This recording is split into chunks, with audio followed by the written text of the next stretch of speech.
Hello, welcome back to the Strange Orphan Podcast. I'm your host, Laura Steinell. This week, I was thinking we should get into this dirty little word called boundaries. I have been spending an exorbitant amount of time on my phone. I need boundaries for myself. I need boundaries from my phone. I need boundaries from well, we'll get into it, but I think boundaries are a really big topic. And they encompass a lot of different aspects. And I think when you come from a house where there were no boundaries, or where you weren't taught proper boundaries, you can wind up really confused by what is proper decorum in the world, as I have been for years. Lately, I've been plagued by this very strange affliction, which is, it sounds harmless, but it's actually not. People will just tell me things. And you might say, oh, that's so, they feel like you're trustworthy. No, it's not that. It's like people just kind of show up out of nowhere and unload their most confounding or horrific story to me and then leave. And or they'll unload some sort of dilemma that they're facing. Like I'm a New York City wall that's just speckled with their emotional paint. Like I'll be on the street walking my dog and I'll just smile at a person. And then suddenly I'm invested in some story about how their son is moving into their basement this weekend and they don't know what they're worried about their future. They've just broke up with their girlfriend and I'm sitting there now their problems have now become ours to share. And this happens to me all the time. It happens on airplanes. It happens in public settings. This is why I don't leave my house now. People just tell me things. Once I was passing through airport security and some woman is going through my bags. Nothing in the bags are indicating that I'm someone you should trust with this information. But somehow in the 48 seconds it takes to go through a bag check, she winds up telling me her dad tried to kill himself in the forest or something. I'm like, don't keep that to yourself. I don't know. There's just been a lot of emotional dumping. I'm like the pigeon lady from Home Alone. These people just, their stories just land on my hat and my shoulders. I need to wear a t-shirt that says no dumping, please. I don't know. So I've tried to understand why people invade my airspace and how to stop it. How do you get in front of this? What is this? From what I've done so much research on the topic. I could be a professional. What I don't understand is why boundaries are so natural to other people and so hard. They're like a minefield for some of us. Some people just cruise through life and no one even impedes on their airspace at all. And then others of us are just pummeled with everyone's emotional baggage. And I'm like, how did you get that track? And I got this one. So that's what we're gonna try to uncover today. Why I'm the pigeon lady from Home Alone with all these problems landing on my hat and shoulders.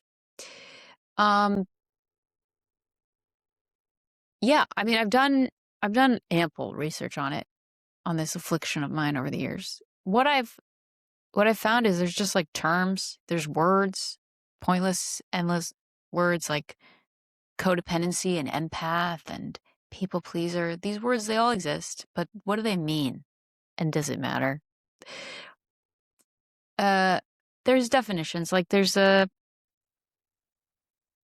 one definition I found says it's codependency is an excessive emotional and psychological reliance on another person, I'm guessing, typically one who requires support due to illness or addiction. I tend to prefer my own lived-in definition, which is people glom onto me or I glom onto them, and usually until it ends poorly or it hurts or you can't get out of it. But what I'm trying to say is that in all of my research, it's never stated anywhere ever how to stop it, how to make it stop. It gets even more complicated because I've found that boundaries is like this big umbrella term that has different offshoots. Tentacles. Ew, the boundary tentacles. Ugh. Ooh. But like there's physical boundaries, which I think we can all kind of understand. We can conceptualize in the mind. Like this is my space. You're in my chair. Get out. You're sitting too close to me, sir. Usually physical boundaries are alerted in the body by anger, right? Like you've impeded on my space, or you've taken my clothes without asking. These are the tangibles. Get out of here. I grew up in a house where there just was no physical. There was no respect for your physical space, because usually you raise a child and you go like, well, this is our room and you should ask before coming into our room, and we're going to ask before we come into your room. There was none of that in our house. Come on, give me a break. It was like my home was more like a feudal. I was like a land serf in my family's home. I was like a Tolstoy novel. And my parents were like, no, you're on our territory. So we own everything that you possess. We own everything that you touch. And none of it is yours. You've loaned it from us. I once came home from school to find my mother had gone in my room and taken out my journal from like stuffed under my mattress. And I came home and she was just sitting in the kitchen with it next to her. A white hot murderous rage took over my body. I guess she read it. I don't know. It was just like it was like a pathetic power move. Your thoughts are now mine. Yeah, that's narcissism for you. But, cut to now, and I still am filled with white hot murderous rage. If I get I only know I only know how to fix things by like either ignoring them or martial law. Like that, there's no in between my understanding. Like if I get an email sent into my inbox and I've unsubscribed from that subscription thing, the rage that I feel from that, oh, next level. I feel like you should be able to call the police and be like, I've unsubscribed. How did they get in here? You violated my boundaries. But yeah, so all that to say, we know when we've had physical violations. And some of them are way worse than journals. Let's just leave it at that. But then it gets trickier that the tentacles reveal more tentacles. I hate the idea of a tentacle. I don't like anything with tentacles.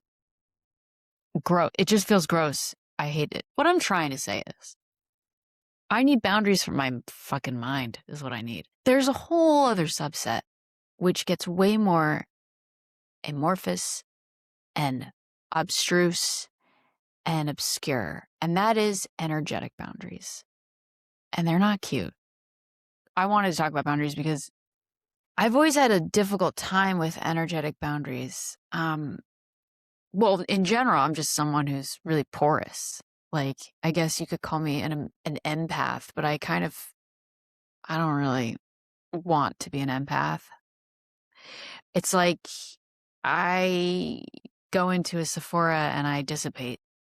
Like you pick up everyone else's emotions way too quickly, and it's not for your own good. For me, like brunch is like the worst thing you could possibly invite me to. Like the center cannot hold. Don't bring me there. It's like a milk frother has gone in my psyche, and I'm just foam. Because energetic boundaries are like, there is no buffer between me and the energy of other people. Like I can take on too much of other people's emotions too quickly and too easily. So like how does someone with poor energy boundaries, like how do we leave the house? What do we do when when the cord between us and someone else hasn't been cut and you can feel the energy of these lunatics in your life so easily? Where did that start? And how do you stop that? How do I get I feel their tentacles. I feel their tentacles. Ugh. Energetic boundaries, man. It's a really tough morass. It's a tough place to be. If you were someone who grew up in a home where you learned to read the emotions of others in order to gauge whether or not you were safe, you're going to have that problem. In environments where there's emotional instability, you're going to learn to read the emotions of those around you to like crazy degrees. Like you don't read the room, you read the block. Like growing up, there was a lot of emotional instability. There were a lot of fits, and the small people were used as mops to clean it all up, right? And so you're just like afraid nerve, and you're watching someone, you're watching their face before you know how you feel. You're watching their emotions before you can feel safe in your own body. And that's a really hard rewire later in life. I was like an amateur seismologist as a kid. I would like read the house before going in to like know what I was walking into, because you had to, because that's how you had to survive.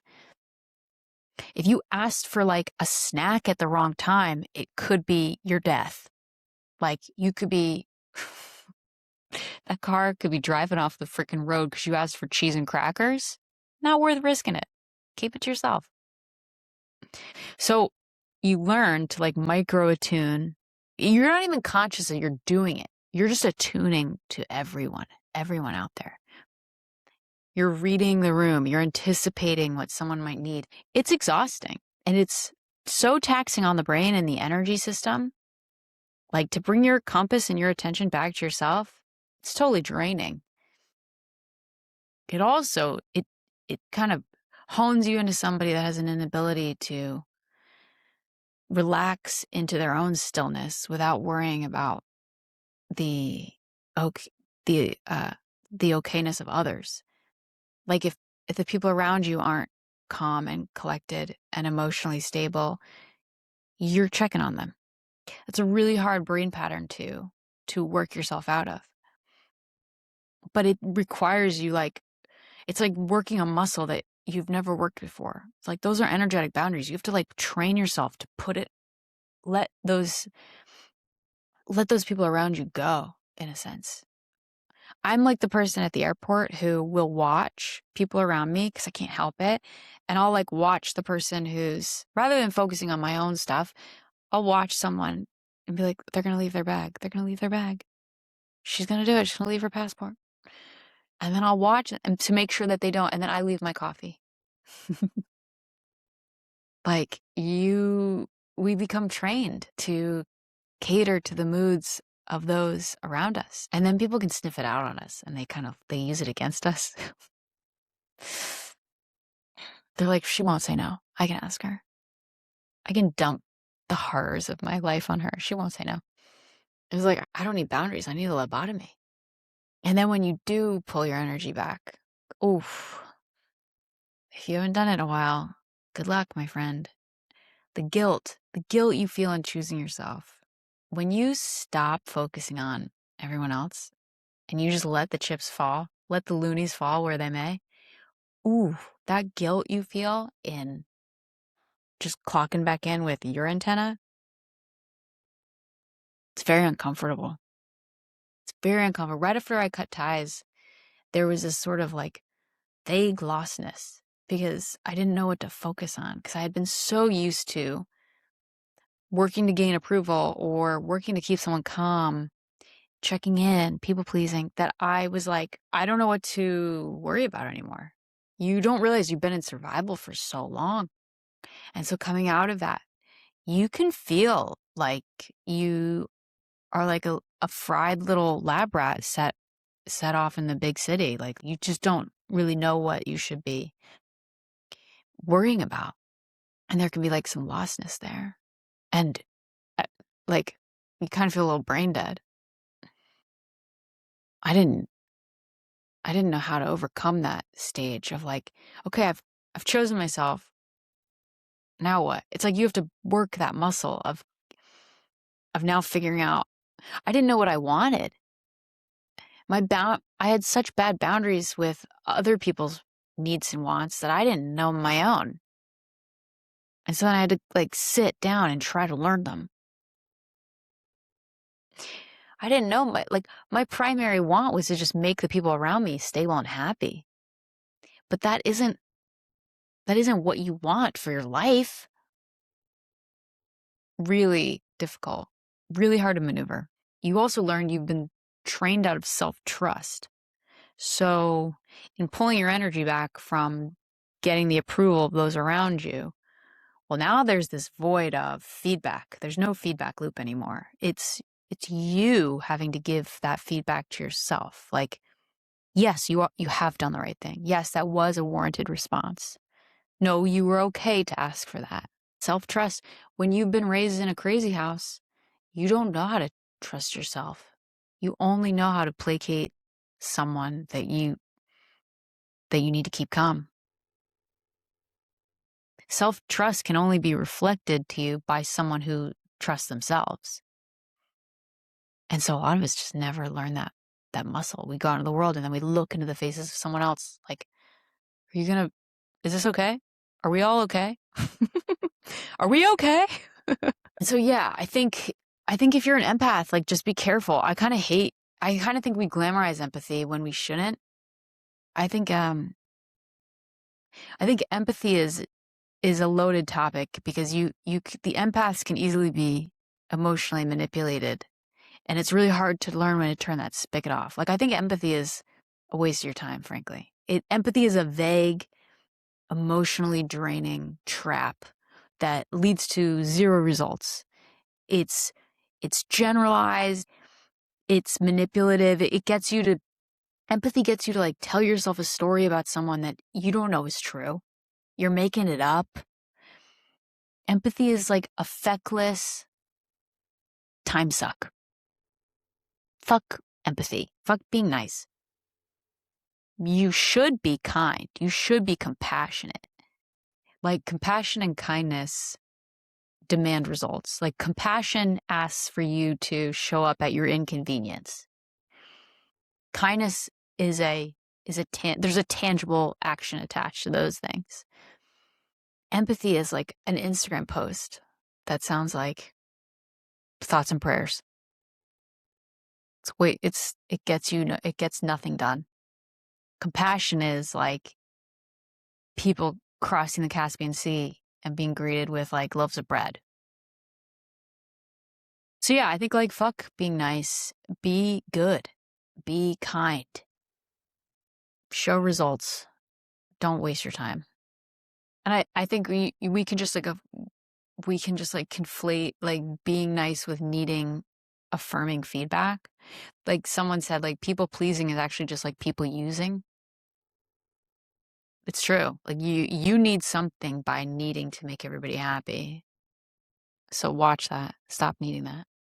When we pull our energy back to ourselves, your mind will be blown by how many things have been energetically draining you and leaking your attention, and like leaking your time and leaking your likes and doing things you just don't want to do. So yeah, and some of us were never taught to pull that attention back to ourselves. To have boundaries means that you have a self that deserves them. And some of us were never taught that. But I think next time you feel that like subtle discomfort of like, oh, I kind of feel a little drained right now, just slow everything down. Just slow it down. Ask yourself, am I overextending right now? Am I leaning too far in? Am I searching for approval by trying to make this person happy? Where do I need to like reparent a little person inside and calm them down first rather than worrying about all the lunatics around me? Just focus on that little person who probably didn't get the soothing and the attention that they deserved. Like, that's why you're trying to find it out in the world. But yeah, that's my soapbox. That's my rant on boundaries. They come in many forms. They have a lot of tentacles. Gross. I don't know. Anyway, it's a crazy world out there right now. So do what you gotta do. Keep yourself calm. Have good boundaries. And yeah, I will see you next week. Thanks for stopping by.